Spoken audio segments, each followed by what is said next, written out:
warahmatullahi wabarakatuh. Waalaikumsalam warahmatullahi wabarakatuh. Selamat siang Bapak Ibu yang terhormat, Ibu Kepala Sekolah, Bapak Ibu Majelis Guru SD Negeri 197. Pertama-tama marilah kita panjatkan puji dan syukur kehadiran Allah Subhanahu wa Ta'ala yang telah memberikan rahmat kepada kita sehingga kita bisa berkumpul di ruangan ini membersamai saya untuk menyebarkan pemahaman dan penerapan pengalaman dari disiplin positif. Terima kasih karena sudah meluangkan waktu untuk ada di ruangan ini. Sebelumnya saya mohon izin untuk menyampaikan apa yang sudah saya pelajari di materi modul 1.4. Tidak ada niat untuk menggurui ataupun lebih, karena tujuan saya di sini hanya untuk berbagi praktik baik bersama dengan Bapak Ibu. Baik Bapak Ibu, kita santai saja ya. Jadi menyebarkan pemahaman dan penerapan pengalaman budaya positif. Saya memperkenalkan diri terlebih dahulu. Saya Fuziawati SPD, calon guru penggerak angkatan ke-10 dari SD Negeri 157 Pematang Gajah, Kabupaten Muaro Jambi. Saat ini saya sedang melaksanakan pendidikan guru penggerak. Nah, jadi sebenarnya untuk disiplin positif ini kita semua pasti sudah pernah menerapkannya di kelas masing-masing. Hanya saja mungkin aneka ragamnya atau bentuknya itu belum terlalu banyak hal-hal yang kita ketahui. Jadi saya ingin menyampaikan ada beberapa konsep inti dari budaya positif ini. Nah, salah satunya itu ada perubahan paradigma belajar, kemudian disiplin positif, nilai-nilai kebajikan, ada juga kebutuhan dasar dari manusia, motivasi perilaku manusia, posisi kontrol guru, keyakinan kelas, akhirnya itu nanti di segitiga restitusi. Nah, jadi keseluruhan dari konsep-konsep ini akan saya sampaikan ke Bapak Ibu. Kita akan mengkonsep bersama kira-kira apa yang perlu kita tambahkan atau hal-hal nanti yang bisa Bapak Ibu tanyakan ke saya, boleh nanti ya. Lanjut, pembelajaran dengan paradigma baru. Ini sepertinya tidak bisa terlepas dari kita saat ini, karena kurikulum yang sedang kita laksanakan saat ini itu adalah kurikulum Merdeka. Tentunya kurikulum Merdeka ini sangat erat, jadi memang kaitannya itu larinya ke profil pelajar Pancasila ini. Jadi mau kita melaksanakan apapun pembelajaran yang berpihak kepada murid, itu ending larinya muaranya memang seperti ini. Profil pelajar Pancasila, pembentukan karakternya di sini dengan 6 nilai yang ada di profil pelajar Pancasila ini. Jadi pembelajaran dengan paradigma baru merupakan pembelajaran yang dirancang berdasarkan prinsip pembelajaran berdiferensiasi, sehingga peserta didik belajar sesuai kebutuhannya dan berdasarkan tahap perkembangan teori psikologi modern untuk mewujudkan ini tadi, profil pelajar Pancasila. Jadi muaranya memang adalah kepada murid melalui pembentukan karakter ini. Lanjut. Nah, ini miskonsepsi tentang teori kontrol. Jadi ini saya mengambil ilustrasi gambar atau foto-foto yang ada di Canva. Ilusi dari guru mengontrol murid. Ini biasanya kelas rendah ya, kelas 1, 2, 3. Kemudian ilusi bahwa kritik membuat rasa bersalah mampu menguatkan karakter. Kemudian ilusi bahwa semua penguatan positif efektif dan bermanfaat.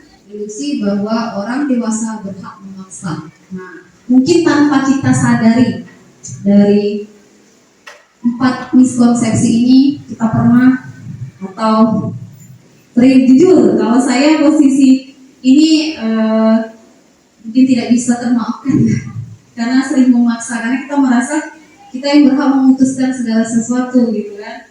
Oke, lanjut lagi Bapak Ibu. Nah, Mengubah paradigma stimulus respon ke pendekatan teori kontrol.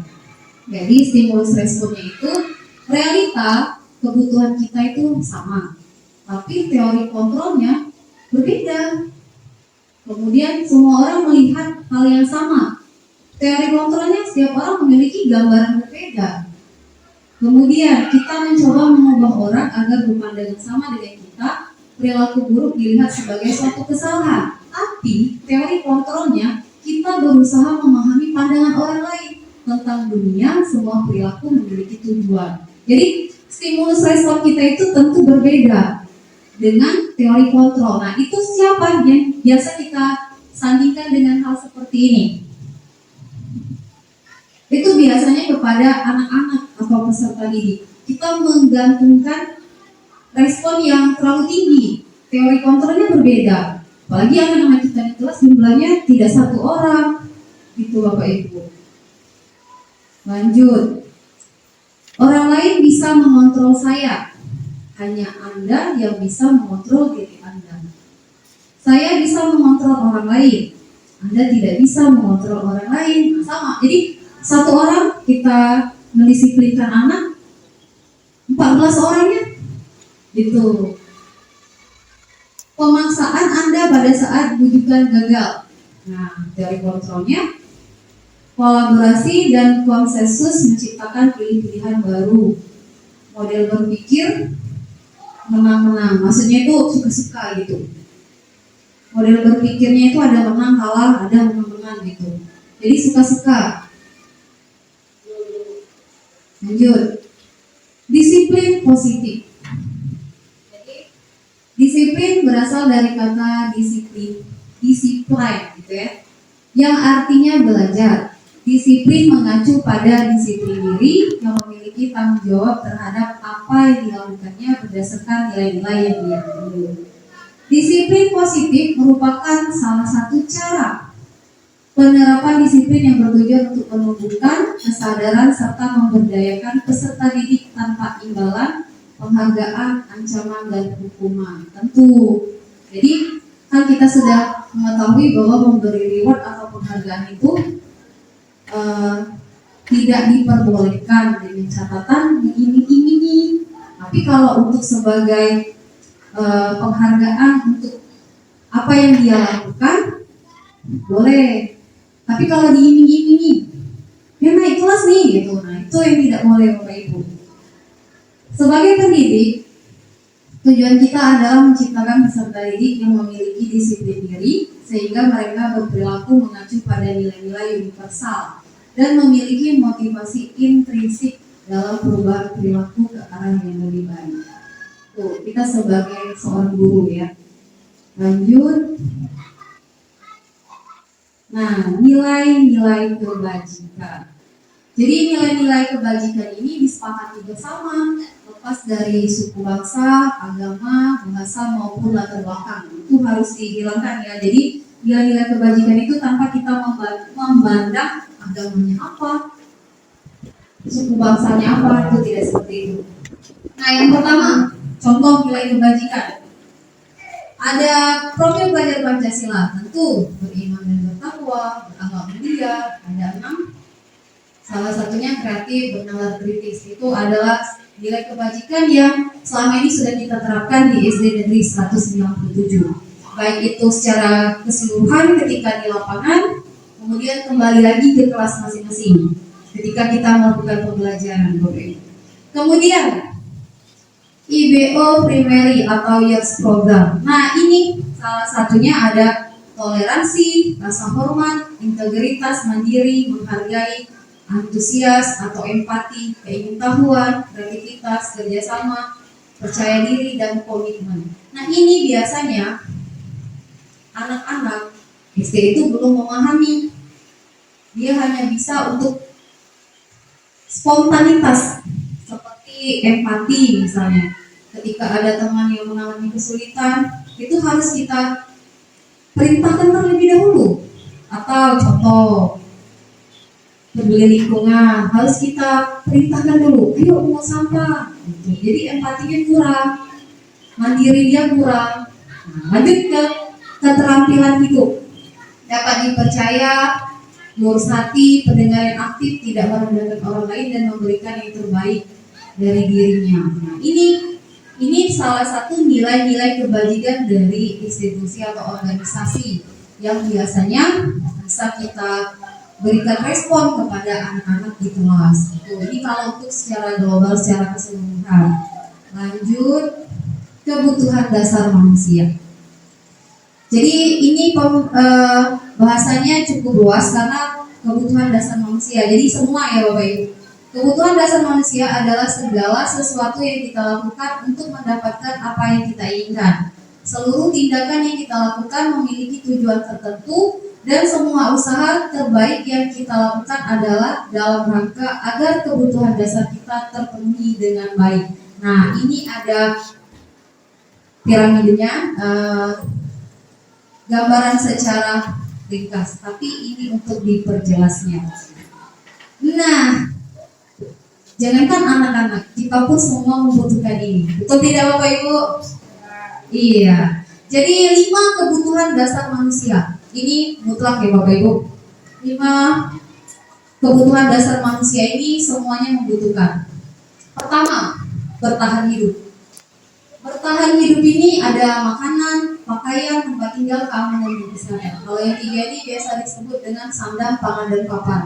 Nah, bertahan hidup ini biasanya kita sebagai manusia itu punya cara tersendiri untuk melakukan kebertahanan hidup atas diri kita sendiri. Nah, bertahan hidup ini tidak serta-merta hanya untuk bertahan saja. Tentu dari bertahan hidup ini berlanjutnya ke sini, kasih sayang dan rasa diterima. Nah, dalam diri seorang manusia, kasih sayang dan merasa diterima. Kalau saya pribadi, merasa diterima itu adalah suatu hal yang benar-benar luar biasa ya.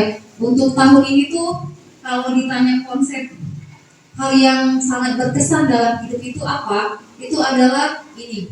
Kalau untuk ditanya tahun ini, rasa diterima. Kenapa saya bilang itu yang terasa berkesan? Jadi di modul 1.4 itu ada esai. Kami mengisi esai Bapak Ibu. Pertanyaan yang ketujuh itu, hal apa yang sangat bermakna dalam hidup Anda saat ini? Jujur saya menjawabnya itu rasa diterima. Kenapa saya bilang rasa diterima? Tahun ini itu adalah tahun penerimaan. Yang pertama, di tahun baru, di awal baru, semuanya salah satunya pengumuman guru penggerak ini diterima. Kemudian lanjut lagi yang P3K diterima. Kemudian saya datang ke sini diterima dengan baik oleh Bapak Ibu. Itu masuk dari rasa diterima. Karena untuk kita melanjutkan hidup, bertahan hidup, kalau kita tidak diterima, tentu ini tidak akan bisa bertahan. Udah lemes duluan saya Bapak Ibu. Udah lemes duluan kalau tidak diterima gitu. Jadi rasa diterima, kemudian baru beranjak ke kasih sayang, disayangi gitu kan, beri kasih sayang. Nah, jadi semuanya ini bisa berkelanjutan untuk saya bertahan hidup.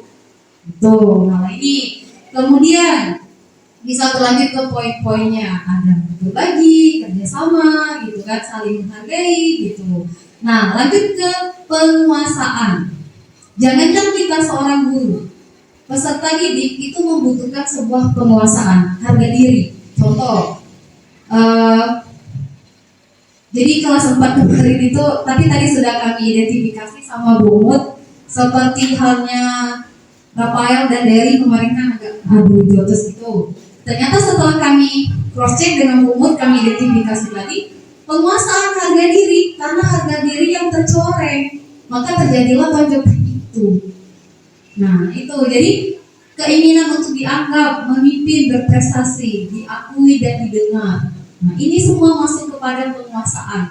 Tidak munafik ya Bapak Ibu, penguasaan itu kaitannya sangat erat dengan kita diterima, diakui. Kalau kita tidak diterima, kayak mana lah coba?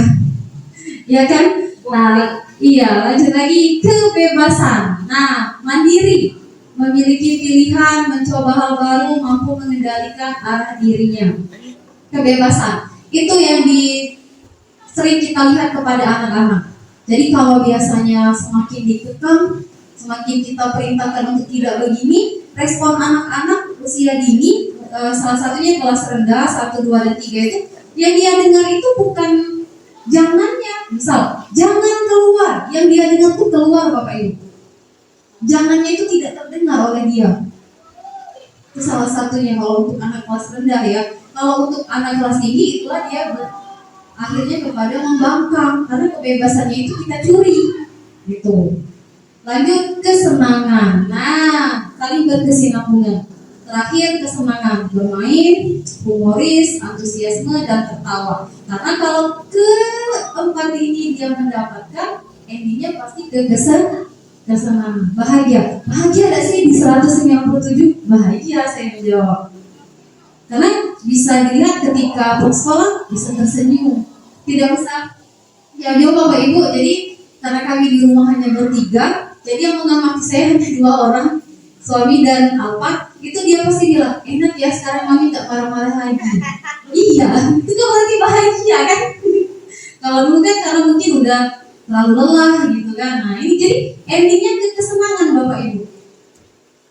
Nah kesenangan diri, jadi muaranya udah tertawa gitu kan, happy gitu kan. Nah lanjut. Motivasi perilaku manusia untuk menghindari ketidaknyamanan, untuk mendapatkan imbalan penghargaan dari orang lain, untuk menjadi orang yang mereka inginkan dan menghargai diri sendiri dengan nilai-nilai yang mereka percaya. Itu salah satu bentuk dari motivasi perilaku manusia.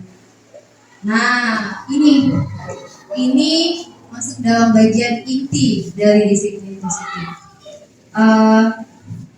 Sebelum saya menjelaskan, kalau saya pribadi sebelum mempelajari modul ini, saya itu ada di posisi ini Bapak Ibu. Tapi saya mencoba dalam beberapa minggu ini, termasuk ini mungkin minggu kedua, saya memposisikan untuk mengubah posisi. Nanti kita lanjut ke slide berikutnya. Jadi ada hukuman tidak terencana, tiba-tiba murid tidak tahu apa yang akan terjadi, tidak dilibatkan, bersifat satu arah dan berupa hukuman fisik ataupun psikis. Nah ini hukuman. Konsekuensi terencana, disepakati sesuai peraturan, murid tetap dibuat tidak nyaman dan sikap guru selalu memonitor murid. Yang ketiga, restitusi. Proses menciptakan kondisi bagi murid untuk memperbaiki kesalahan dan proses kolaboratif yang mengajarkan murid untuk mencari solusi sendiri. Jadi Bapak Ibu, dalam ruang lingkup di sekolah kita, konsekuensi itu tetap harus ditegakkan. Karena ini mengacu kepada memberikan pengajaran kepada murid arti dari bertanggung jawab. Termasuklah tadi pembentukan karakter profil pelajar Pancasila. Kalau di sekolah kita tidak menerapkan ini, maka perilakunya akan menjadi-jadi. Jadi bentuk dari konsekuensi itu berbeda dengan hukuman. Jadi hukuman tidak sama dengan konsekuensi. Karena konsekuensi itu terencana, disepakati dua belah pihak. Kita sebagai guru dan murid yang melakukan pelanggaran. Tapi kalau hukuman hanya murid saja yang menerima, hanya kita yang memutuskan tanpa disepakati dari kedua belah pihak. Tentu akan berulang lagi. Kita hukum hari ini, besok ulang lagi. Kadang nggak nunggu besok dah, sudah istirahat ulang lagi ya. Nah itu Bapak Ibu. Cara mengatasinya bagaimana? Dengan menggunakan restitusi ini. Ya lanjut. Nah ini 5 posisi yang pembuat merasa bersalah, teman, pemantau, atau manajer. Nah ini saya bilang tadi Bapak Ibu, jujur sebelumnya saya selalu berada di posisi ini. Kadang-kadang ya saya jadi teman, kadang juga saya pemantau, kadang juga sering membuat merasa bersalah. Pokoknya udah kalau salah udah salah gitu kan, ego kita, ego saya kemarin. Tapi keseringan sekali saya di sini Bapak Ibu. Nah, setelah saya mempelajari modul 1.4 ini, sudah beberapa minggu ini, 3 minggu kedua, minggu ketiga ini, saya memposisikan diri saya sebagai ini, manajer. Bapak Ibu. Susah soalnya Bapak Ibu berat juga ya. Tapi oke, kita lanjut ya Bapak Ibu. Nah, contoh penerapan 5 posisi kontrol. Penghukum Bapak Ibu. Penghukum gini. Paman pakai bendera selama 1 jam. Saya pernah Bapak Ibu sering sekali pakai. Karena dengan begitu anak-anak menjadi tahu bahwa dia salah. Jadi saya sering sekali, bukan sering sih, itu mungkin salah satu hal yang bisa, maksudnya tidak menghukum fisik mereka, tidak melukai, maksudnya membuat kita seperti merasa aman ya dari tuntutan orang tua. Kalau di sini saya pernah melakukan sekali. Kalau sebelumnya mungkin di tahun-tahun sebelumnya juga sudah terhitung lagi Bapak Ibu. Kebetulan ya saya juga pernah bergabung ke BK, jadi sudah tidak terhitung untuk sebagai penghukum hormat pada bendera selama 1 jam. Iren anak orang gosong kan. Lanjut.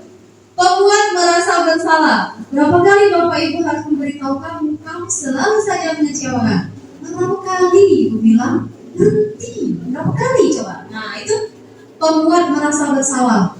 Jadi anak-anak berpikirnya gini, salah lagi ya Bu, salah lagi ya Bu, gitu. Nah ini posisinya Bapak Ibu. Dan saya pernah melakukan keduanya ini. Gitu. Lanjut Bapak Ibu. Teman. Nah, ayo dong ikuti aturan sekolah. Tolong bantu Ibu atau Bapak ya sekali Ibu. Ya sudah, tidak apa-apa, lain kali jangan berbuat seperti itu lagi. Biasanya kalau dengan anak-anak perempuan ya gitu. Nah, pernah. Sering juga saya melakukan posisi sebagai teman. Jadi sudah, ketika anak-anak ya sudah, jangan lagi diulangi, udah lepas. Dia nggak dapat konsekuensi, dia nggak tahu nilai apa yang dia dapat dari hal yang dia lakukan pada hari itu Bapak Ibu. Kemudian pemantau. Kamu sudah melanggar peraturan sekolah. Kamu tahu konsekuensinya. Kalau upacara kamu beri atributnya ke koperasi dan jangan diulangi lagi. Kalau gitu, datang terlambat kan? Biarlah dulu situ.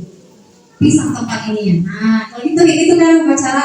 Atau yang lain masuk kelas, itu tinggal dulu. Nah, pemantau deh, gitu. Atau tengok deh dari jauh kan. Nah, itu biasanya saya sering juga Bapak Ibu memantau. Pokoknya semua bisa sering dilakukan. Kemudian lanjut manajer. Nah, apa kamu tahu kesalahanmu? Kira-kira bagaimana kamu memperbaiki kesalahanmu? Nah, ini sebagai manajer Bapak Ibu. Jadi sebagai manajer ini memang butuh tahapan Bapak Ibu. Tidak bisa kita dari penghukum langsung ke manajer, tidak bisa. Karena itu hal yang begitu sulit ya. Lanjut. Nah, yuk kita lihat sama-sama. Saya kecewa sekali dengan kamu. Apa tadi? Posisi kontrol apa tadi? Yang kecewa. Saya kecewa sekali. Ibu kecewa sekali nak sama kalian. Apa tadi? Dari 5 tadi. Penghukum bukan? Bukan ya. Kemudian pembuat merasa bersalah? Iya. Kalau pemantau? Bukan. Kalau manajer tentu bukan. Teman juga bukan. Ya kan? Lanjut. Kamu tidak pernah benar melakukannya. Penghukum. Iya, penghukum. Kamu tidak pernah benar melakukannya. Tidak. Jadi dia masuk ke pembuat merasa bersalah. Anak tuh berpikir salah lagi, gitu kan? Lanjut. Apa rencanamu untuk menyelesaikan masalah ini? Ini masuk ke manajer Bapak Ibu. Lanjut lagi. Ayolah lakukan demi Bapak Ibu ya. Sebagai teman. Iya. Jadi kalau sebagai teman tuh dia ibaratnya tuh kasih dia nanti ke kita gitu, berulang lagi. Oke, lanjut lagi. Kamu tidak mendapatkan nilai jika tidak mengerjakan tugas. Itu penghukum. Saya sering ini Bapak Ibu, tapi saya bukan nilai karena ini mau naik-naikkan kelas. Iya.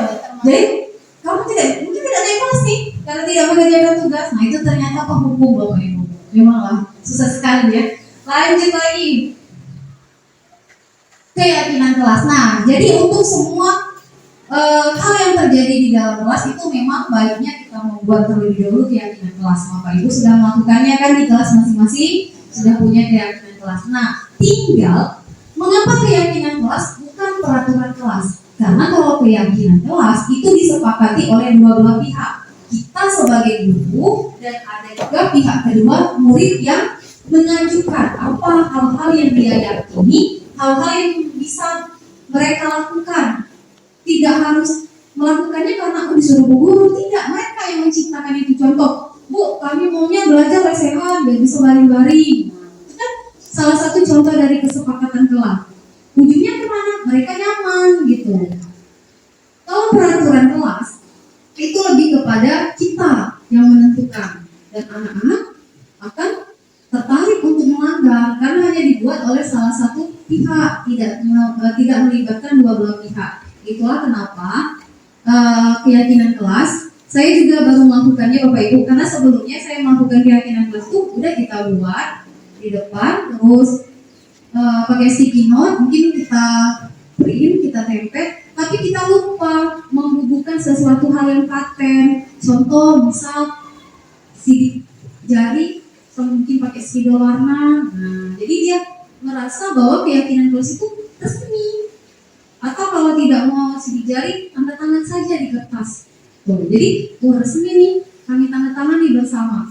Kayak seperti saya kan 15 orang, tambah saya berarti kami 16 menandatangani kertas itu. Seperti itu. Kalau kemarin saya sendiri melakukannya hanya sebatas anak-anak membuat, menempel, saya patenkan di dinding, sudah tak ada tanda tangan. Nah, next mungkin di tahun ajaran baru nanti bisa saya buat ulang untuk dipatenkan dengan sebuah tanda gitu kan. Jadi ini paten berarti itu kan permanen gitu Bapak Ibu. Lanjut. Pembentuk keyakinan kelas bersifat abstrak, berupa pernyataan universal, dibuat dalam pernyataan positif, sedikit saja agar mudah diingat. Contoh, disiplin. Gitu. Kemudian sesuai dengan kondisi kelas dan sekolah sehingga mulai diterapkan. Tidak membuang sampah, misalnya gitu kan. Semua warga sekolah atau warga kelas dilibatkan saat membuat keyakinan kelas. Itulah kenapa semua anak kita bagi kertas sticky note, suruh mereka buat, nanti kan kita pilih. Ketika kita memilah ada salah satu yang tidak meyakinkan kita jadi, kita bilang, oh ini sama, maksudnya jadi ini, gitu, supaya tidak melukai hati anak-anak tadi. Lanjut Bapak Ibu. Nah, segitiga restitusi. Segitiga restitusi ini suatu proses dialog yang dijalankan oleh guru agar dapat menghasilkan murid yang mandiri dan bertanggung jawab. Segitiga restitusi itu diawali dengan menstabilisasi identitas, validasi tindakan yang salah, menanyakan keyakinan. Berdasarkan prinsip membuat kesalahan adalah bagian dari proses pembelajaran. Berbuat salah itu wajar. Ini cara menstabilkan identitas Bapak Ibu. Jadi ketika anak melakukan permasalahan, contoh seperti jadi bukan karena tidak ada yang kebetulan di dunia ini, mungkin memang selama ini saya tidak menyadari hal itu. Jadi seiring berjalannya dengan materi modul 1.4 ini, ada saja hal-hal yang dibuat oleh anak kelas 4 itu. Jadi saya mencoba menyelesaikan permasalahan mereka menggunakan ini, segitiga restitusi, salah satunya menstabilkan identitas. Seperti halnya permasalahan Derry dengan Rafael. Nah, ternyata walaupun kita dulu sudah punya dugaan bahwa tidak mungkin Rafael melakukan hal tersebut tanpa sebuah alasan, walaupun hari ini dia tidak ada, saya menstabilkan identitas dengan menanyakan ke teman-temannya. Ternyata benar, semua itu ada alasan. Ternyata Derry dahulu yang mencekik Rafael. Saya rasa jangan ke Rafael ya Bapak Ibu, kita saja kalau dicekik orang ada rimau kan. Nah, itu asal muasalnya. Jadi berbuat salah itu wajar, tidak ada manusia yang sempurna. Bapak Ibu juga pernah melakukan itu. Ibu Bapak tidak mau mencari siapa yang salah, tapi Ibu Bapak ingin mencari solusi dari permasalahan ini. Kamu berhak merasa begitu. Itu untuk mengidentifikasi atau menstabilkan dari permasalahan yang ada. Nah, biasanya Bapak Ibu, anak yang membuat atau melanggar peraturan ini akan lebih dihargai dengan kita menyelesaikan permasalahan yang ada dengan menstabilkan identitas. Oke, lanjut.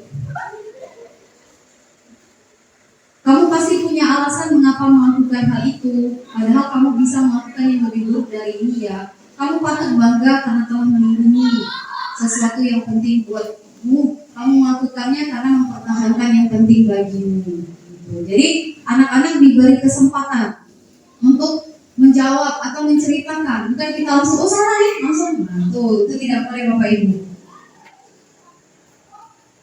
Tanyakan keyakinan kelas kita yang sudah disepakati seperti apa gambarannya. Kamu ingin menjadi orang yang seperti apa? Ini menstabilkan identitas. Lanjut.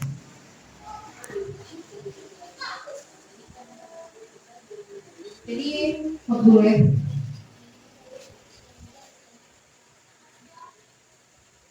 Kemarin saya membuat video penerapan segitiga restitusi, Bapak Ibu. Sayangnya karena itu hanya video, maka itu kan dibuat secara skenario.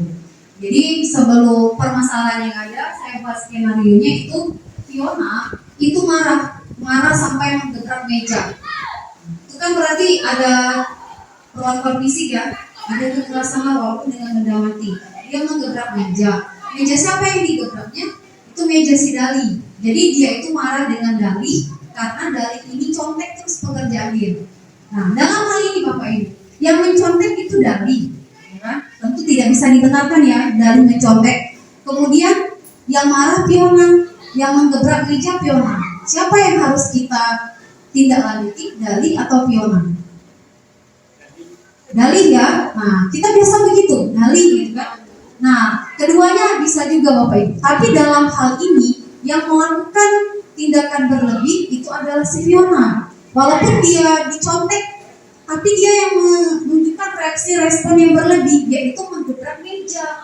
Maka si Dali itu cukup kita atasi masalahnya dengan kita tanya juga standar identitas, kenapa mencontek gitu. Tapi yang harus kita tangani lebih utama itu si Fiona, karena emosinya keluar sampai menggebrak si meja ini tadi, walaupun itu benda mati. Nah, lalu bagaimana saya melakukannya? Saya identifikasi terlebih dahulu. Jadi sayang sekali di sini tidak ada suara keras.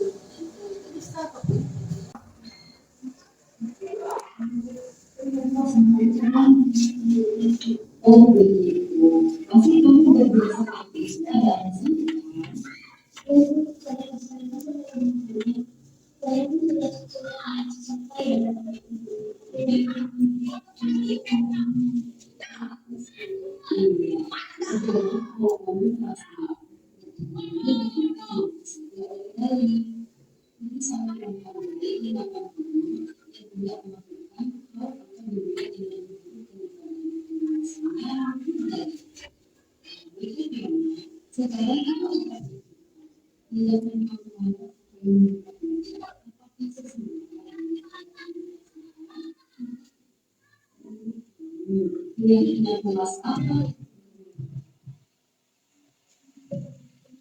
iya, sekali. Menurut kamu, saya tidak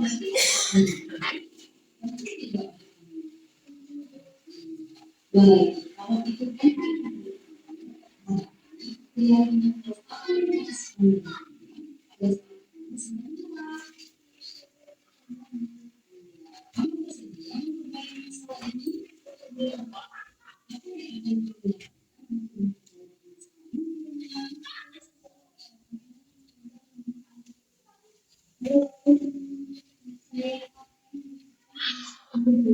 iya, pasti yang melakukan sedang kamu lakukan. Kita semangat ya. Silakan kamu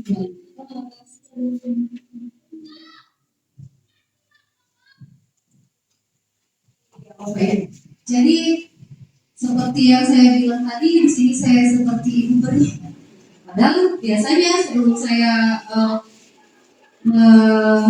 pelajari modul ini, tentu kita akan marah. Kenapa kamu gebrak meja gitu kan? Jadi dia sudah lagi contek, kita lagi pulang. Ya kan? Tugas dia dicontek memang, kita marahin pula oleh digebrak meja. Lalu si Dali karena dia contek, kita hukum. Esok-esok dia mengulang lagi Bapak Ibu. Jadi tidak ada sebuah konsekuensi di awal tadi. Konsekuensi yang diterima si Dali ini tidak ada, konsekuensi yang diterima si Fiona ini tidak ada, karena keduanya salah, melakukan pelanggaran dari keyakinan kelas tadi. Nah, tadi Piona sudah tahu, kita ingatkan keyakinan kelas apa yang kamu langgar dari perbuatan kamu hari ini. Dia bilang menghargai teman, benar. Lalu si Dali, kalau si Dali kita biarkan saja, besoknya malah lagi, contek lagi. Nah, seperti itu Bapak Ibu. Jadi, identifikasi terlebih dahulu. Balik ke menstabilkan identitas terlebih dahulu. Nah, identitasnya distabilkan dulu. Identitas yang seperti apa? Nah, lalu berlanjut ke menanyakan validasi tindakan yang salah. Dia mengakui. Nah, dengan validasi tindakan yang salah, dia mengakui. Apa yang kamu lakukan terhadap Dali? Saya menggebrak meja, Bu. Soalnya saya kesal. Dia contek terus. Tidak mau berusaha sendiri. Dengan begitu, anak-anak jujur. Jujur, dia menyampaikan kejadian yang sebenarnya tanpa direkayasa oleh dia. Nah, kalau biasanya, coba cerita. Gimana ceritanya nih? Anaknya takut duluan, Bapak Ibu. Jadi, menurut saya pribadi, dari segitiga restitusi ini, pada dasarnya kita sebagai seorang pendidik itu sudah melakukannya ketiga ini. Hanya saja pemilihan kata-katanya itu mungkin ada yang perlu kita tambahi, karena biasanya menstabilkan identitas, apalagi kalau kelas rendah, dia pasti menstabilkan identitas dulu. Kenapa nangis? Nah, dan mungkin langsung tiba-tiba dihukum kan? Tapi mungkin kata-kata yang untuk menyenangkan sesuai dengan karakter anak itu yang belum kita pilih. Kemudian validasi tindakan yang salah. Tanpa kita menghukum anak, kita suruhlah anak bercerita kesalahannya. Dengan dia bercerita berarti dia mengakui, aku salah Bu. Ya. Nah, sebenarnya dari kasus satu ini ada kasus kedua lagi. Saya melibatkan Ariel, siswa kelas 4 juga. Itu si Ariel datang terlambat ke sekolah karena dia sering main HP. Jadi begadang, kesiangan. Sama, saya lakukan dengan 3 hal ini juga. Menanyakan keyakinan. Terakhir, menanyakan keyakinan. Disinilah kita menuntut pertanggungjawaban si anak Bapak Ibu. Dari menanyakan keyakinan inilah terbitlah konsekuensi. Nah, contoh, menurut Bapak Ibu, pada saat pembelajaran olahraga, si Andi datang terlambat. Lalu Ibu Yeni misalnya, menghukumnya keliling lapangan. Kamu Andi terlambat, kata Bu Yeni, keliling lapangan 3 kali. Nah, Ibu Yeni melakukan itu sebagai apa? Hukuman. Karena kita melihat dia melakukan fisik, tapi tentu tidak Bapak Ibu. Ditilik dari pembelajaran olahraga, Ibu Yeni ini tidak melakukan penghukuman, tapi konsekuensi. Kan dia olahraga. Nah, konsekuensi itu termasuk yang Ibu Yeni lakukan, menyuruh keliling lapangan pada saat pembelajaran olahraga dia terlambat, itu masuk kepada konsekuensi. Itulah konsekuensi yang harus diterima. Dia terlambat datang pada saat jam olahraga, kelilinglah dia ke lapangan. Tapi kalau kita berkelas, itu masuk ke hukuman. Iya, jadi dia masuk ke fisik. Gitu Bapak Ibu. Itu bedanya. Jadi dia dilihat dengan segitiga restitusi ini. Posisinya di mana? Kita sebagai posisi apa tadi dari 5 posisi kontrol tadi, kita sebagai apa? Nah, kita sebagai pemantau, teman, penghukum, itu yang dimaksudkan. Nah, ini. Tuh, kalau kita guru kelas tentu itu sebagai sebuah penghukuman Bapak Ibu, karena tidak pada tempatnya. Nah, jadi dari praktik video praktik yang saya terangkan itu dapatlah 3 segitiga restitusi itu saya terapkan ke anak-anak tentu. Jadi untuk dari 5 kontrol posisi guru ini, kita tidak bisa beranjak. Kalau kita sudah ada di posisi pemantau Bapak Ibu, maka sangat seperti turun ke tingkatan yang lebih bawah kalau kita kembali ke sini. Apalagi kalau kita sudah berada di posisi manajer. Posisi manajer ini tidak bisa bergerak kemana-mana Bapak Ibu, selain ke posisi pemantau. Tapi baiknya kalau kita sudah di posisi manajer, jangan lagi kembali ke 4 posisi ini, udah stop di manajer inilah. gitu. Jadi konsekuensi ke anak kita dapatkan, kita bisa berikan, penghukuman ke anak kita bisa lakukan, tapi bahasanya halus Bapak Ibu. Kalau pakai posisi manajer ini dengan segitiga restitusi tadi, gitu. Tapi kembali lagi ke kebutuhan dasar manusia tadi. Tiap-tiap anak itu tentu berbeda-beda. Saya saja kalau untuk ke-15 anak di kelas 4 itu, rasanya kalau mereka membuat masalah, kemudian diterapkan dengan segitiga restitusi, itu tidak semuanya bisa Bapak. Kita kembalikan ke pribadi anak-anak, tapi tidak ada salahnya untuk kita berada di posisi manajer ini sebagai kontrol untuk diri kita seorang guru. Nah, saat ini saya sedang berusaha untuk berada di sini Bapak Ibu. Walaupun suara saya masih tinggi, sini, gitu kan? Masih seperti itu. Karena memang sulit untuk merubah itu. Kemudian sebagai pemantau, saya sangat menggarisbawahi supaya saya tidak kembali kepada posisi ini. Apalagi kedua ini dan ketiga ini. Jadi saya berusaha untuk menuju ke sini saat ini. Paling balik lagi ke sini sebagai pemantau. Itu Bapak Ibu. Oke, lanjut. Setelah video tadi, iya. Nah, tuh terakhir Bapak Ibu. Dalam penerapan program disiplin positif, hendaknya guru memiliki standar kepribadian, profesional dan sosial yang baik, di mana guru mampu mempreferensikan dirinya dalam posisi kontrol saat ini. Bagaimana perjalanan dirinya sebagai among atau manajer yang menuntun murid-muridnya menjadi insan yang mandiri, merdeka dan bertanggung jawab, atau standar nasional pendidikan. Jadi dari segitiga restitusi, menstabilkan identitas, kemudian memvalidasi tindakan yang salah, kemudian menanyakan keyakinan. Menurut Bapak Ibu, saya ingin bertanya, posisi yang mana kira-kira yang Bapak Ibu tertarik untuk melakukannya dari kelima posisi kontrol kalau melakukan segitiga restitusi? Ayo, saya bisa kasihkan mic dulu. Boleh kita cerita, kita berbagi pengalaman Bapak Ibu? Atau yang baru-baru ini mungkin ada, saya bawa kali. Kalau saya jujur, saya baru Bapak Ibu. Mungkin Ibu wali kelas 6 yang punya kekuatan super bisa berbagi pengalaman Bapak Ibu. Atau ada yang ditanyakan boleh. Ya, Pak Mahat. Silakan Pak.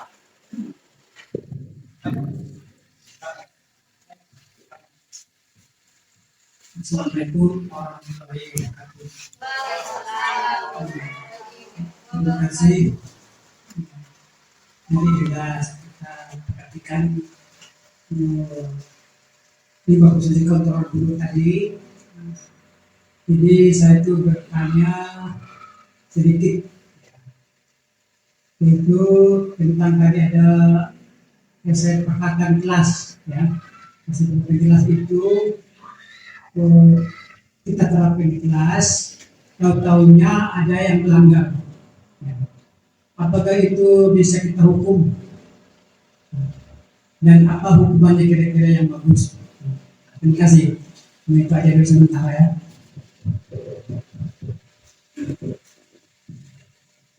Ya, terima kasih Pak Mahat. Jadi pertanyaannya langsung kompleks 3 ya Bapak Ibu. Jadi melanggar peraturan kelas, kemudian apakah bisa dihukum? Nah, tentu posisi 5 kontrol ini akan kita keluarkan.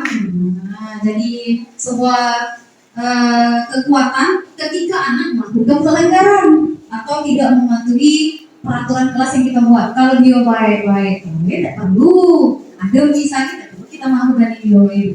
Tentu itu akan terjadi 5 posisi ini terfungsikan karena anak melakukan pelanggaran. Nah, pelanggaran seperti apa Pak yang dilakukannya? Misalkan biasanya kalau di kelas kan masih hal kecil, bisa contoh tidak buang sampah atau tangannya geratel nih misalnya, ini kelas, merusak atribut di kelas misalnya.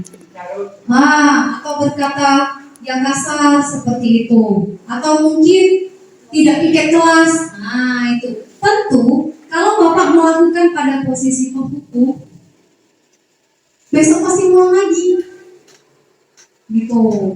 Nah, tentu kita tidak menanamkan nilai-nilai kebajikan seperti yang di depan tadi. Dia tidak tahu bahwa dia aku ini salah. Oh, itu tuh tidak boleh kotor. Gitu. Oh, itu tuh tidak boleh rusak. Oh, kalau bercarut orang sakit hati, tersinggung. Sudah, hanya sebatas hukuman. Bisa bapak menghukum. Nah, bercarut nih, ya, pukul sampah di depan. Udah, sampah bersih, besok dia bercarut lagi. Gitu, Bapak Ibu. Jadi bagaimana langkah yang harus dilakukan? Kita kembali lagi ke segitiga restitusi tadi.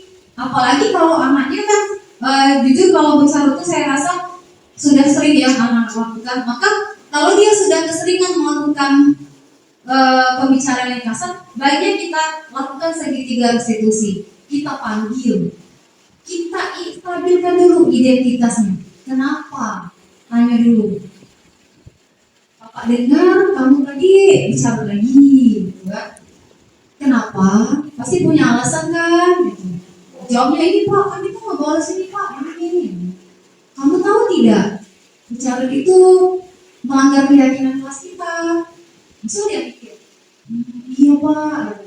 Oh, dia dapat tuh. Kemudian kita tanya lagi. Nah, kalau kamu tahu, yang mana? Tanya aja. Dia bilang tahu-tahu, dia tapi tidak tahu. Tanya kan, yang mana?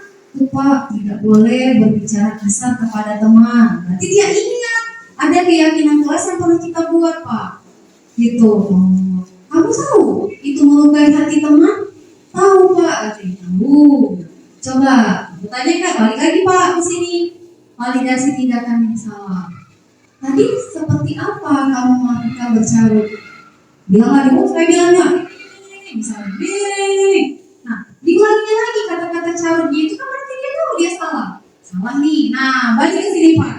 Kata Bapak kan, boleh tidak melakukan hukuman. Di sinilah Pak, letak kita bisa menerapkan konsekuensi ke si anak ini. Gitu. Nah, di sinilah letak. Karena kalau kita langsung menghukum tadi ke posisi penghukum, tidak ke manajer dulu, tidak di posisi manajer, maka anak tidak akan tahu identitas dia salah apa, kemudian tindakan salah dia tadi itu apa. Kadang anak itu kan lupa, dia itu cuma lolos doang gitu kan, keikut-ikutan gitu kan, atau lagi bahasa keren gitu. Jadi di sini letak. Nah, kalau kamu tahu tindakan apa yang akan kamu lakukan supaya tidak bercarut lagi, kira otaknya kan, oh saya akan minta maaf Pak kepada teman. Kemudian saya akan berjanji. Nah, jangan lupa libatkan orang tua. Baik, Bapak akan mengontrol kamu, Bapak akan ingatkan kamu, Bapak akan berkoordinasi dengan orang tua kamu. Nah, hukumannya adalah meminta maaf ke temannya itu. Kita saksikan langsung dia minta maaf gitu. Ke yang di ininya tadi. Atau kalau dia bercara sendiri, lakukan di depan kelas.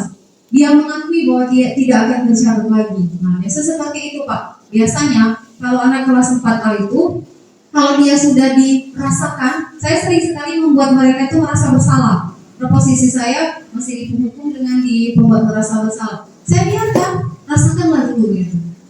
Nah, setelah dirasakan, memang dia tidak ngulang lagi. Tapi itu tadi, membuat merasa bersalah itu kita melukai hati anak. Anak itu merasa tidak diterima. Gitu. Terus kasih sayang terasa, aduh ini tidak ada sayang sama aku, marah terus katanya. Itu makanya kita mau membalikan posisi yang baik itu ya ke manajer tadi Pak. Nah, jadi Bapak tetap bisa, tapi bahasanya tidak ke penghukum. Malah kita katakan malah, Bapak tidak suka ya kamu bercarut-carut, itu tidak baik. Gitu. Tapi kalau Bapak posisi marah itu untuk menghukum gitu kan. Nah, mungkin dengan kita melakukan segitiga restitusi ini, kita jadi banyak ngobrol dengan anak seperti itu. Memang rasanya sulit ya Pak.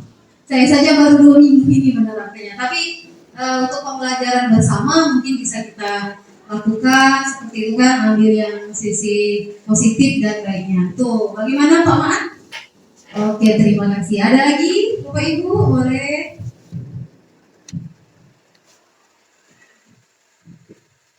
Iya, ini amuk. Terima kasih Ibu Puji. Mungkin hari ini saya mengalami apa yang diceritakan ini tadi. Ada kelas 6 yang datang. Kan saya ajak ke tadi.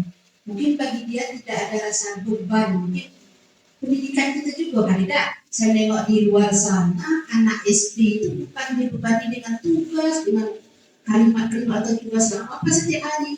Anak diajarkan karakter dulu. Jadi dia rumput yang saya suruh malah dia membersihkan yang sebelah sana. Nah, yang lain dikerjakannya. Siap nanti, ya Bu. Jadi saya suruh ambil lagi kan, nanti nyaman dulu dari situ. Dia mau semua mengerjakannya. Kalau pas hari jam sekolah, nauzubillah. Pokoknya yang kelas 6 tahun ini tidak bisa buru-buru menjinakkan. Kemudian lagi anak kelas 4 tadi masalah, saya duduk tadi makan bersama dengan anak-anak. Kemudian saya nengok kesalahan itu tadi. Memang dia mungkin spontan jadi anak itu, karena bahasa dalam HP dia main game yang di taman Rimbo itu ada keluar. Padahal dia main sendiri. Yang taman Rimbo keluar semua. Jadi tadi kelas 4 sedang main bola, anak kelas 6 beli mie, kan panas. Jadi pas panas kesenggol, langsung lah yang itu keluar. Tapi setelah dia ngomong gitu, dia nengok saya. Berarti dia tanpa saya tegur, tanpa saya apa-apakan, dia langsung spontan nengok saya. Nah, kalau ditengok ibu, katanya kan, langsung itu, aduh enak dengarannya lari dia langsung, karena dia sudah merasa bersalah sendiri. Jadi penerapan ini memang untuk anak SD, kalau itu seperti tingkat dasar ini, memang kita memang harus banyak meletakkan karakter bagi anak. Jadi kalau pendidikan mungkin kita masuk, bukan kita tidak mau ngajar sebenarnya. Nah, mengikutilah pelajaran di sekolah. Jangan kita teruntuk lihat buku-buku itu kita menonton dengan anak PR-nya, latihannya dan segala macam. Kemudian lagi untuk yang 5 posisi tadi, kalau yang manajer dengan bukan pemantau. Kalau itu memang sangat sulit, itu tingkatan yang istimewa bagi saya. Nah, kesemuanya itu kalau kita sudah mulai menghukum, yang lainnya ikut. Kalau untuk sebagai teman itu memang anak nambah enteng kita. Itu memang jarang kita lakukan kalau kita dekati, tapi kita tetap jangan teman itu tetap jaga jarak. Jadi kalau sudah pemantau dan manajer, rasanya untuk yang 3 itu lagi kita akan jarang melakukannya. Tapi kalau penghukum atau pembuat merasa bersalah itu sebagai pemantau itu rasanya untuk dan manajer jarang keluarnya lagi dalam lintas. Mungkin guru berpikir di rumah, bisa aku tadi menghukum mana. Nah, itulah yang tadi lagi. Jadi itu menurut saya dari yang ditampilkan tadi. Terima kasih. Tangan dulu untuk Ibu Linda. Ya, terima kasih Bu Linda. Tanggapannya, ya benar sekali Bapak Ibu. Jadi dari cerita Bu Linda tadi saya menarik ke benang kanan atau kesimpulan sedikit bahwa yang dilakukan Ibu Linda mendengar anak bicara tadi supaya memantau. Tanpa tidak sadar Ibu melakukan sebagai pemantau. Ibu melihat. Ibu belum melakukan reaksi apa-apa. Ibu menunggu apa yang akan anak itu lakukan. Ternyata anak itu merasa tidak enak karena Ibu lihati. Nah itu karena dengan tidak kita sadari pemantauan kita atas apa yang dilakukan itu membuat dia merasa bersalah. Membuat merasa bersalah. Salah. Dia tahu dia salah. Aku bicara depan guru. Tapi itu tadi dia tidak kembali kepada posisi keyakinan kelas dan dia tidak dapat konsekuensi lewat bayar. Harusnya dia dapat konsekuensi atas catatan yang dia lakukan. Minimal dia meminta maaf. Nah, meminta maaf itu masuk ke dalam profil pelajar Pancasila, pembentukan karakter yang kita terapkan setiap hari gitu Bapak Ibu. Jadi pada intinya untuk posisi 5 posisi kontrol ini itu berkesinambungan dengan pembentukan karakter yang kita lakukan setiap hari dengan profil pelajar Pancasila yang kita terapkan ke anak-anak dalam kelas itu. Jadi memang untuk seperti tadi saya bilang, untuk kita berada di posisi ini itu butuh waktu, butuh pembelajaran juga. Tiba-tiba ke sini tuh jujur kagetan gitu. Saya bisa lancar itu tadi karena saya punya skenario itu yang saya letakkan di tengah laptop ketika pengambilan video kemarin. Tapi sejujurnya kalau untuk melakukannya pasti saya agak terpancing juga. Tadi apalagi tadi menengahi permasalahan dari dengan apa ya? Saya harus bolak-balik ke dua kelas untuk menstabilkan identitas. Harus karena dua anak ini tidak masuk. Kalau duanya masuk bisa saya langsung panggil gitu. Karena kalau kita sudah di posisi manajer, ini cuma bisa ke sini Bapak Ibu. Balik ke sini lagi tuh seperti kita turun ke tingkatan di kolongan tangga, kita tinggi, tiba-tiba ada buntut, lagi ke bawah gitu. Jadi kalau ibarat kata itu kalau misalnya kita melakukan penghukuman, lipatkanlah penghukuman itu ke konsekuensi melalui ini. Jangan tiba-tiba ke sini. Tentu kalau kita tiba-tiba langsung ke penghukum, itulah yang biasanya kita berurusan dengan orang tua murid. Ada rasa atau perasaan yang lain yang harus kita jaga dari si orang tua ini. Itulah sering kita dengar berita-berita itu Bapak Ibu, guru yang disalahkan. Nah, jadi ibarat kata itu yang saya pelajari dari modul 1.4 disiplin positif ini, kita bisa mendisiplinkan anak dengan cara yang lebih halus agar tidak berada pada posisi penghukum ini gitu. Nah, tentu dengan dokumentasi itu maksudnya. Jadi kesinambungan dari disiplin positif ini sangat berkesinambungan dengan kurikulum merdeka yang mana seperti kita ketahui karena tidak ada lagi ujian sekolah, ujian nasional, nilai ulangan terus semuanya naik, anak tuh memang semena-mena Bapak Ibu. Jadi pendisiplinan kita terhadap anak-anak itu rasanya terbatas karena takut kan, takut terlalu kasar, takut dituntut. Nah, makanya posisikan posisi kita dari dua posisi ini agar tidak terpancing emosi untuk kembali ke sini gitu.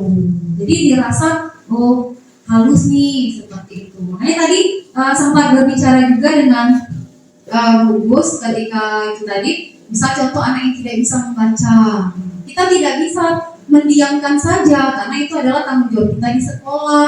Tapi balik lagi, kita kembalikan ke orang tua, kita andai-andaikan, kita beritahu, Bu, kami di sekolah cuma beberapa jam, selebihnya lebih banyak waktu dengan ibu. Saat ini dia kelas 2. Kalau sekolah Bu, sesuai dengan kurikulum saat ini, maka semua anak itu naik, bisa baca naik. Tapi itu tadi satu fakta yang kita ketahui adalah anak tidak bisa baca. Ibu bayangkan dia SMP, SMA tidak bisa baca. Oke, nanti mungkin lanjut ke perguruan tinggi gitu kan misalnya. Nah, kalau misalnya dia mau kerja Bu misalnya, butuh baca juga. Jadi kan orang tua yang berpikir, masa anaknya terus-terusan tak bisa baca seperti itu kan. Nah, jadi cara kita itu bukan kembali ke penghukum, kita manajer. Kita yang melakukan Bapak Ibu, manajer kita. Ke sini, ke kiri, ke kanan, kita yang melakukan. Oke, seperti itu ya Bapak Ibu. Ada lagi yang mau ditanyakan? Ada lagi? 2 menit lagi. Ada lagi? Coba sekolah? Ada Ibu? Terima kasih Bu Puji. Pembelajaran CGP penerapannya terutama ke sekolah itu berterima kasih karena adanya CGP. Kalau bagi saya ini sangat penting sekali karena akan membawa perubahan kita cara mendidik, terutama emosional kita kepada anak-anak. Nah, dari hal-hal yang sudah disampaikan Ibu Puji, ini semuanya memang rata-rata kita untuk manajer ini memang butuh pembelajaran, butuh kesabaran, dan memang butuh ilmu juga untuk sampai ke manajer. Tapi kita harus berubah, kita harus membawa perubahan ini sedikit, tetapi ada. Jangan tidak pernah sama sekali. Jadi marilah kita sama-sama untuk memang melakukan manajer ini. Tadi untuk sampai ke manajer ini kita buatnya kesepakatan keyakinan kelas. Kalau kemarin kita kan kesepakatan kelas, kalau sekarang keyakinan kelas. Nanti kita adakan satu lembur lagi kita sesama kita, mungkin dibantu sama Ibu Puji, kita buat kesepakatan keyakinan kelas bersama. Jadi apa saja yang bisa membuat keyakinan kelas. Jadi semua siswa itu tahu. Kalau perlu semuanya itu mencatat di bukunya. Jadi apapun yang diperbuat siswa, kita kembalikan ke mereka dengan cara tadi itu. Adakan pendekatan dulu segitiga restitusi tadi. Jadi apa dulu yang kita mau memperbaiki anak. Nah selama ini kan memang kalau saya juga pribadi kadang-kadang kan langsung poin gitu memarahi anak. Awas kan dan naik kelas ya. Nah tuh sebenarnya rupanya setelah kita mempelajari ini dari Ibu Puji, itu cara yang sangat membuat anak merasa bersalah selalu. Kita sekaligus menghukum, ya kan? Rupanya itu akan mematahkan atau merendahkan mental anak. Jadi janganlah kita berarti kita hilangkanlah. Nah nanti kamu udah ikut ujian, kamu udah naik kelas. Nah, tapi ada omongan sebelumnya kita bimbing dulu dia. Nah kira-kira kalau macam ini apa ada? Nah mungkin teknik-teknik itu nanti bisa kita saling berdiskusi dengan Bu Puji, kira-kira macam mana ya gitu. Memang sih teori enak gitu, pelaksanaannya ini yang sangat luar biasa. Karena anak-anak kita apalagi yang nama kebun binatang tuh sudah lazim diucapkan. Nah itu yang mau kita rubah. Kita sama-sama maju, sama-sama ini. Karena nanti dilihat dari apa Ibu Puji ini berhasilnya dengan melihat sekolah kita. Anak-anak kita udah perubahan kan? Nah itu semua kita terlibat di situ.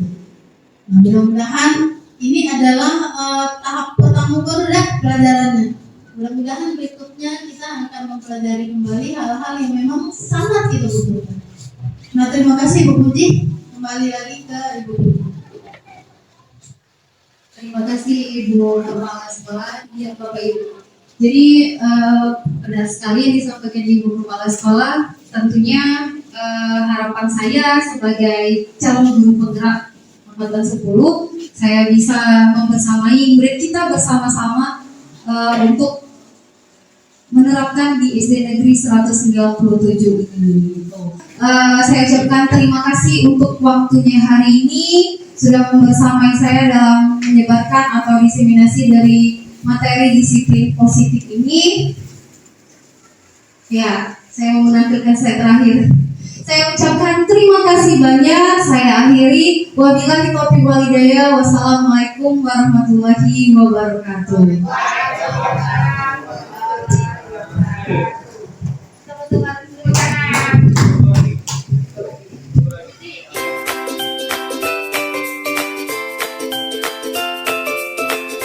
Assalamualaikum warahmatullahi wabarakatuh.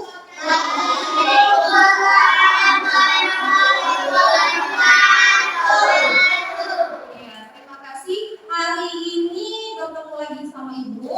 Hari ini kita akan membuat yang kemarin sempat Ibu sampaikan. Kemarin kan kita sudah belajar tentang peraturan keteraturan. Ada peraturan di kelas, ada peraturan di sekolah, ya kan? Ada peraturan di rumah. Nah, masih ingat? Masih. Iya, jadi ada peraturan di rumah yang kemarin Ibu sempat cerita yang katanya, Bu, Ibu di rumah tuh nggak boleh misalnya kami letakin handuk sembarangan, misalnya kan. Kalau sudah makan harus cuci piring. Nah, itu kalau di rumah. Nah, di sekolah tentunya ada juga. Tapi di sini namanya bukan peraturan, melainkan keyakinan. Keyakinan itu apa yang kita yakini, kita sama-sama di sini. Kalian jumlahnya berapa? 6. Kalau itu 1 berarti 6 ya? Nah, keyakinan kita ber-16 untuk kelas kita. Paham? Ada yang perlu ditanyakan? Iya. Kalau tidak itu lanjut lagi. Jadi keyakinan ini adalah hal-hal yang mau kita lakukan atau yang siap kita lakukan. Contoh, misalnya disiplin. Disiplin datang ke sekolah berarti tidak terlalu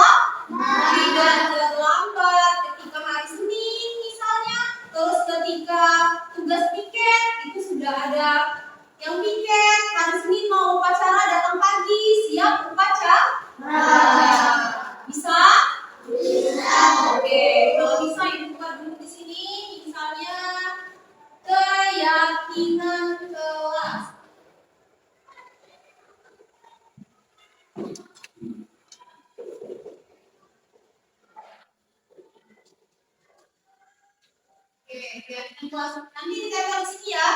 Ibu bagikan satu per satu. Yang warna hijau laki-laki, yang warna pink perempuan. Bisa? Bisa. Oke, silakan dibuat. Kira-kira keyakinan kelas yang seperti apa yang mau dibuat? Nanti ini mau membuat apa? Naila juga. Naila.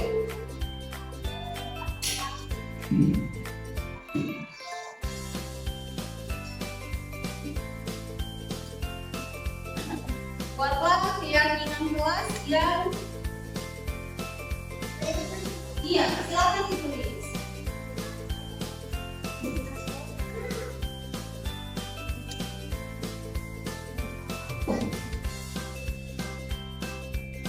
Oke, silakan dibuat.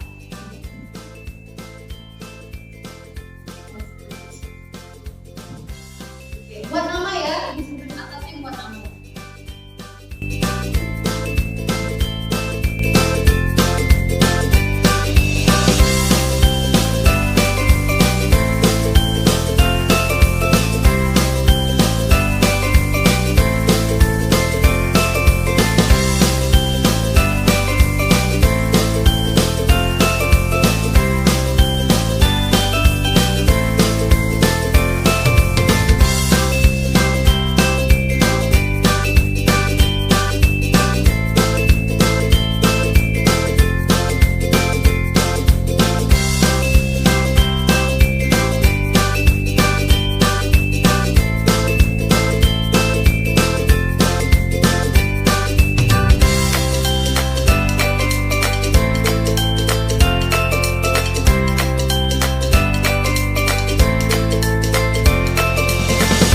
Oke, ini sudah ada 15 keyakinan yang kalian buat. Sebelum dia jadi keyakinan kita satu kelas, ibu cek dulu satu-satu. Nih, yang ini punya Putri. Kata Putri, tidak berisik saat belajar, belajar lebih santai. Oke, bisa kita kabulkan? Bisa. Kalau di sini ya. Terus ada juga ini dari mana nih? Kelas yang bersih. Oh Ariel, bisa kita ciptakan? Bisa. Oke, kelas yang bersih. Kemudian nih, ada siapa? Andini. Kata Andini, kelas yang bersih, kelas yang rapi dan disiplin. Bisa kita ciptakan? Bisa. Bisa. Masuk juga berarti di sini. Kemudian ada lagi Naila. Sama, kelas yang bersih, wangi. Kemudian ada Salsa. Mau kelas yang disiplin, kelas yang nyaman. Belajar bisa santai, mau kelas yang tidak ribut. Bisa kita ciptakan? Bisa. Bisa.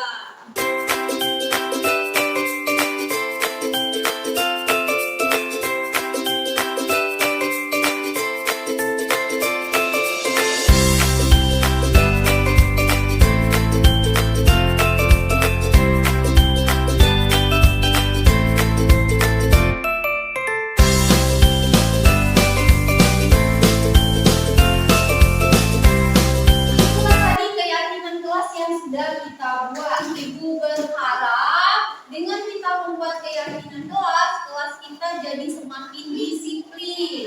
Bisa diciptakan keyakinan yang sudah kita buat? Bisa.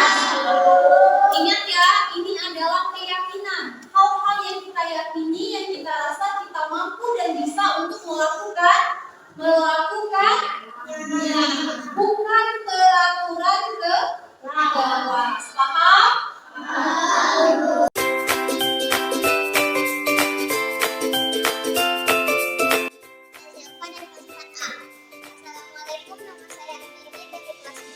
Assalamualaikum, nama saya Andra dari kelas 4A.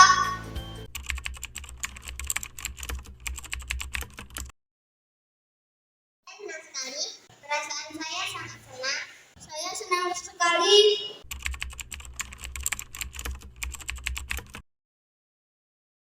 Penting penting sekali. Penting